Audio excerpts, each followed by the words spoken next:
Bonjour et bienvenue sur Rêverie Récréative. Je suis ravie de vous retrouver pour vous présenter ce sac à shopping qui vous permettra d'embellir vos cadeaux.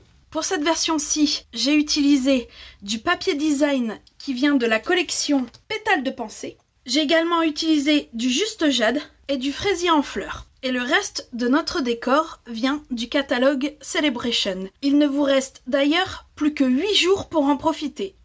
Vous pourrez acquérir la collection Saute-Mouton pour 120 € d'achat. Que ce soit les tampons ou les dies, chacun vaut 60 € d'achat.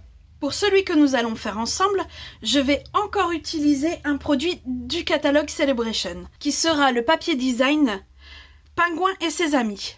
Et plus précisément, ce papier-ci, qu'il nous faudra plus exactement 2 morceaux qui font 23 sur 23, ainsi que de la chute de blanc simple, ainsi que celle de Tellement Safran, et pour finir, de juste jade. Alors nous allons commencer par marquer nos papiers. Dans le premier côté, nous allons les marquer à 4 et à 18. Nous allons lui faire un quart de tour, de façon à ce que les 4 soient en haut. Puis nous allons lui faire des marques à 17 et à 22, et je vous explique la suite après. Voilà, nous avons notre marque à 17 et à 22. On va revenir pour faire une marque à 19,5. Mais celle-ci ne veut pas aller jusqu'au bout. Elle va s'arrêter à 14.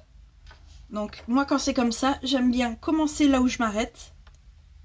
Donc je place mon curseur avec le trait ici, je l'aligne avec le 14. Voilà.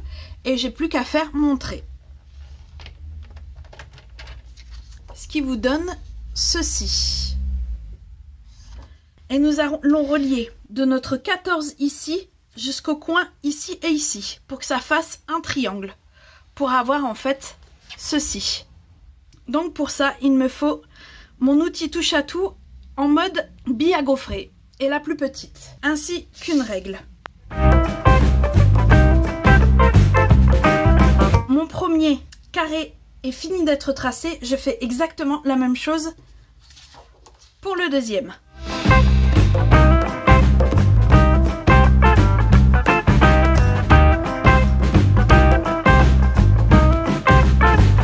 Alors, je vais plier mes traits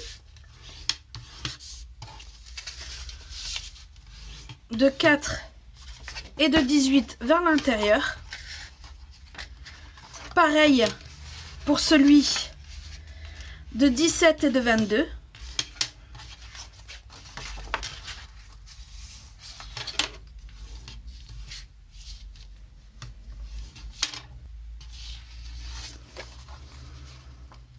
Par contre, pour celui-ci, je vais venir le plier vers l'intérieur, enfin vers l'extérieur, pardon. Et normalement,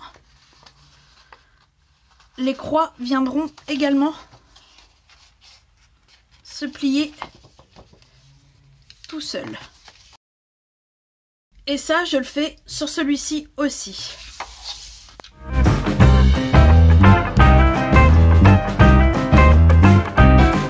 La chose suivante à faire, ce sera d'assembler nos 2 pièces. Donc pour ça, je vais venir mettre de l'adhésif ici et poser ce panneau-ci sur celui-ci.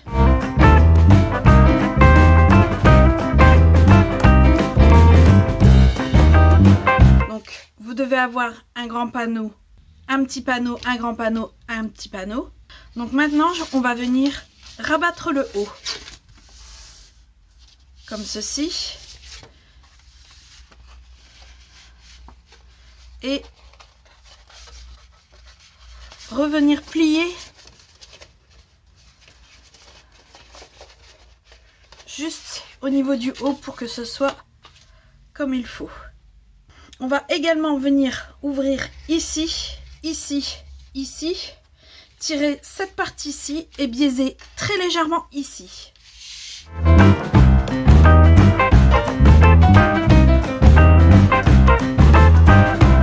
Voilà, maintenant nous allons pouvoir passer à la décoration. Donc pour ça, je vais prendre mes chutes Bien sûr, là, j'en aurai pas assez pour tout ce qu'il faut sortir.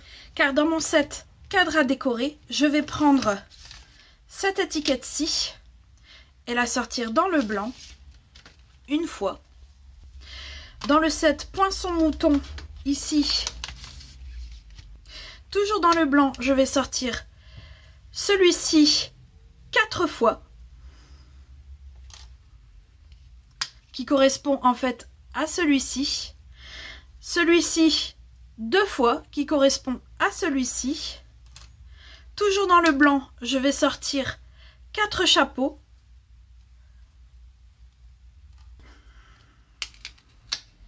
Dans le tellement safran, je vais sortir 4 barrières.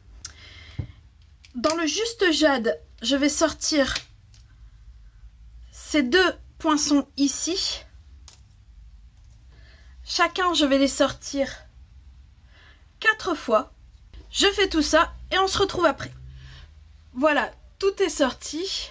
L'étape suivante est de tamponner les moutons, les chapeaux et l'étiquette. Et pour ça, je vous remets l'astuce infaillible juste ici.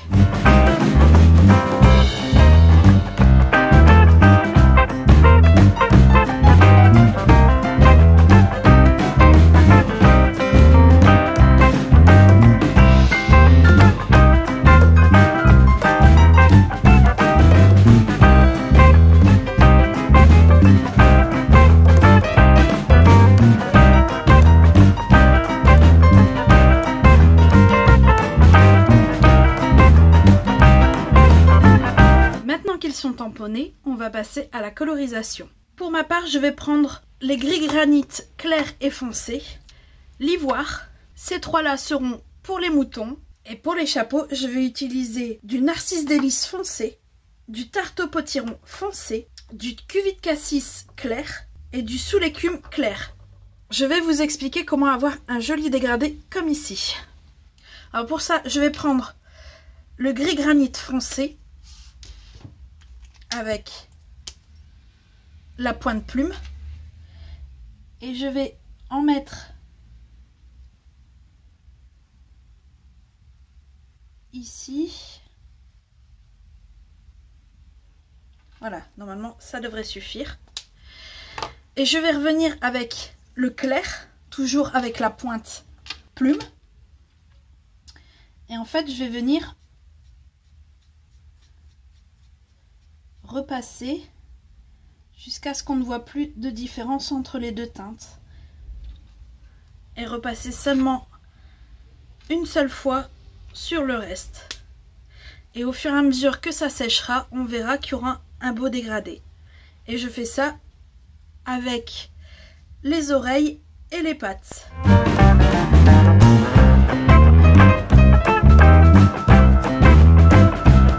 Puis si vous voyez que le dégradé que vous avez ne vous convient pas, vous pouvez très bien recommencer. Alors pour les sabots, je vais prendre du gris granit foncé. Et je vais repasser avec l'ivoire sur le reste des traits à l'intérieur de la laine. Mais vraiment vite fait, sans vraiment aller droit. Voilà, comme ceci. Et pour les chapeaux, ben, je vais tout simplement prendre soit du tarte au potiron, soit du cuvit de cassis pour faire le plein du chapeau.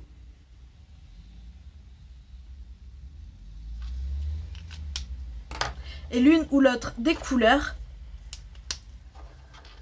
pour les pois.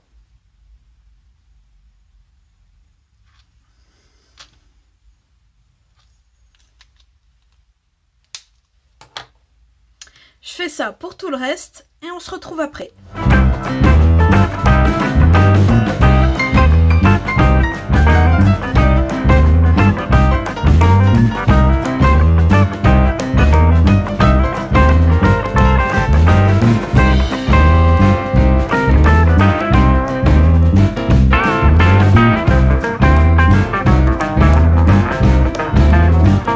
La mise en couleur est faite. On va pouvoir passer à la décoration du sac à proprement dit. Donc l'étiquette, on va la mettre sur le côté. Pour l'instant, on n'en a pas besoin. Et je vais faire avec vous en temps réel un côté et l'autre en accéléré. Donc, nous avons tous ces éléments. Je vais poser à plat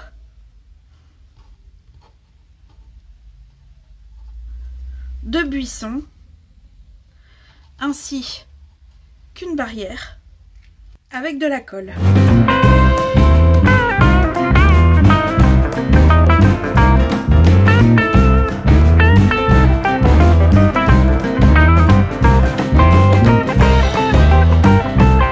Comme vous pouvez le voir, j'ai posé à plat et à peu près centré les uns par rapport aux autres les deux arbustes, mais et vraiment sur le bas. Un peu plus haut, j'ai posé la première barrière en la centrant avec la deuxième pour que ce soit plus ou moins au milieu. Donc je vais prendre un des moutons qui saute et je vais lui mettre des mousses 3D juste à l'arrière et je vais mettre de la colle au niveau de sa tête.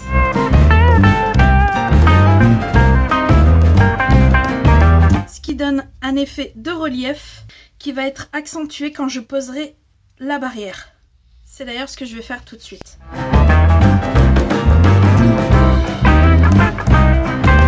Voilà, tout ce qui devait être posé à plat est posé à plat et le reste sera mis avec des mousses 3D. Donc je vais commencer en posant nos buissons. Un à droite, un à gauche et un au milieu. Pas forcément très centré. Là je vais mettre comme ceci. Et celui-ci, je vais plus le mettre vers la gauche. Voilà. Je vais tout de suite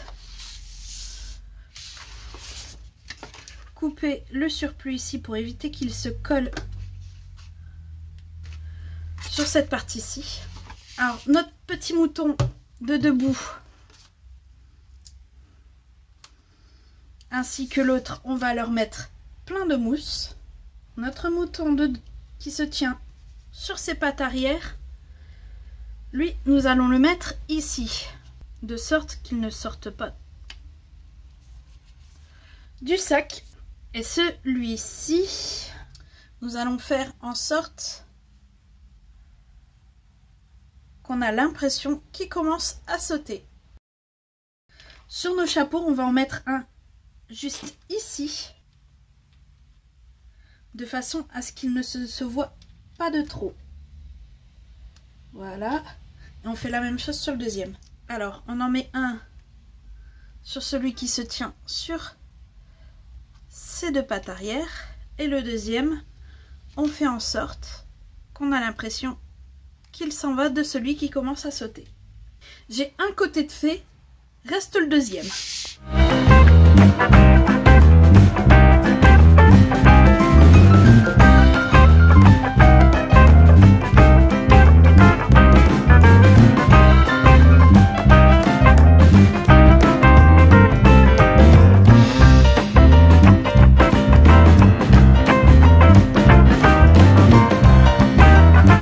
Décor fait, on va s'intéresser à nos rubans. Donc il vous en faut 4 d'à peu près 20 cm pour faire ces magnifiques nœuds. J'en ai déjà fait 3. J'en ai gardé un pour faire avec vous. Et ces nœuds, je les ai tout simplement fait avec une fourchette. Je tiens ma fourchette comme ceci. Je mets le ruban à peu près comme ça. Il faut un petit peu de ruban sur la droite et le reste à gauche.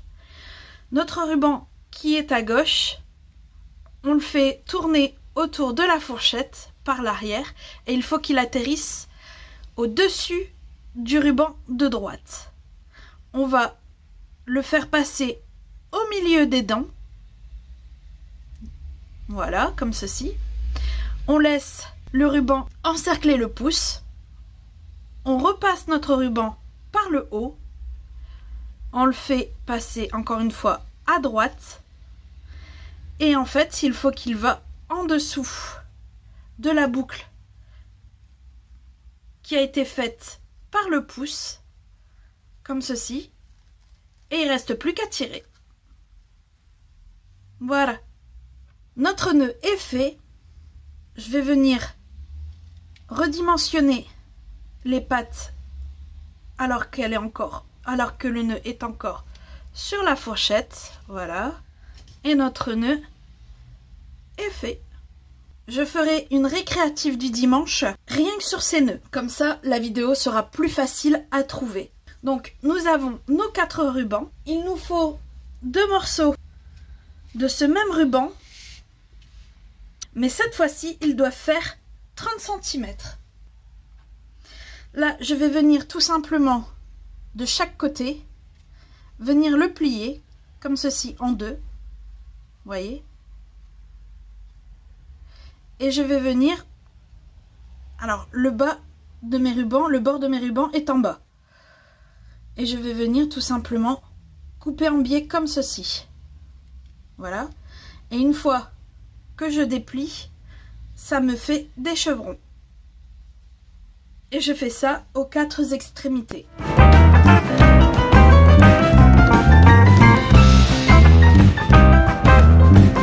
Une fois que j'ai coupé, je suis revenue brûler les extrémités pour éviter que ça s'effiloche. Donc, je vais encore une fois reprendre ma règle, mon adhésif. Je mets à peu près 7 cm du bord du ruban pour savoir où est-ce que je mets l'adhésif. Ce qui vous donne ceci. Et je fais ça aux 4 extrémités. Voilà, j'ai tout ce qu'il me faut pour faire les anses.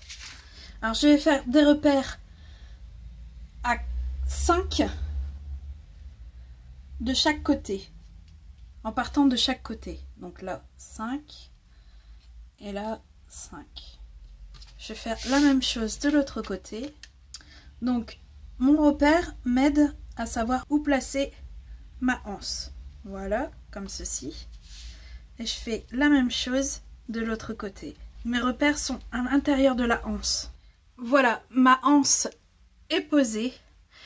Pour poser les nœuds, je vais utiliser des points de colle qui sont déjà mis sur les nœuds. Et je vais prendre ma règle pour me repérer à peu près les 4 cm et demi où seront placés les nœuds. Comme ceci. Voilà, j'ai fait pareil de l'autre côté. Il me reste plus qu'à faire l'autre anse et poser les autres nœuds. Voilà, l'autre anse et les nœuds sont posés. On va pouvoir poser notre étiquette.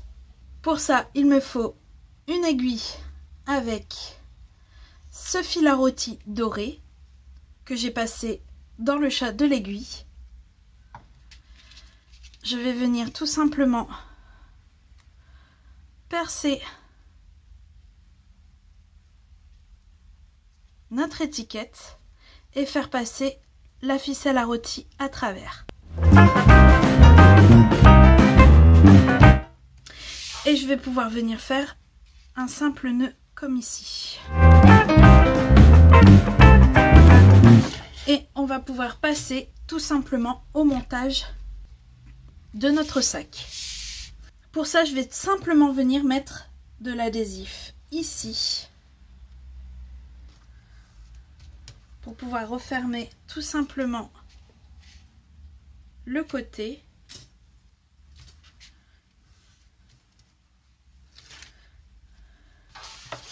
Comme d'habitude, on replie un morceau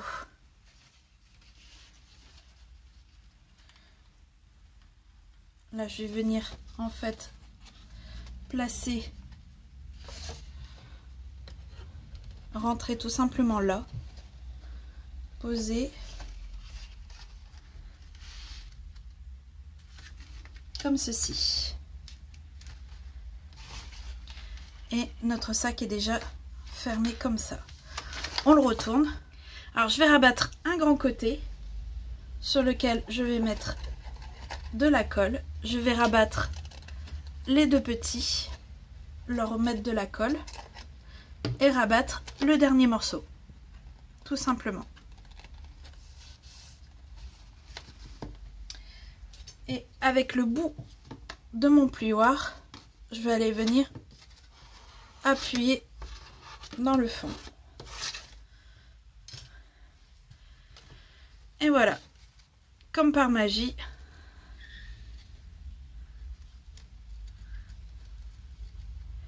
notre sac est fini. J'aime bien ces sacs, ils sont faciles à mettre au format de ce que l'on veut y glisser. Et surtout, ils peuvent être utilisés pour énormément d'occasions. Que ce soit des naissances, des anniversaires ou Noël. Bref, vous l'avez compris, pour tout ce que vous voulez. J'espère que ce tuto vous aura plu. Si c'est le cas, n'hésitez pas, mettez un petit pouce bleu. Et on se retrouve très vite pour de nouvelles Odyssées Scrap. Bye!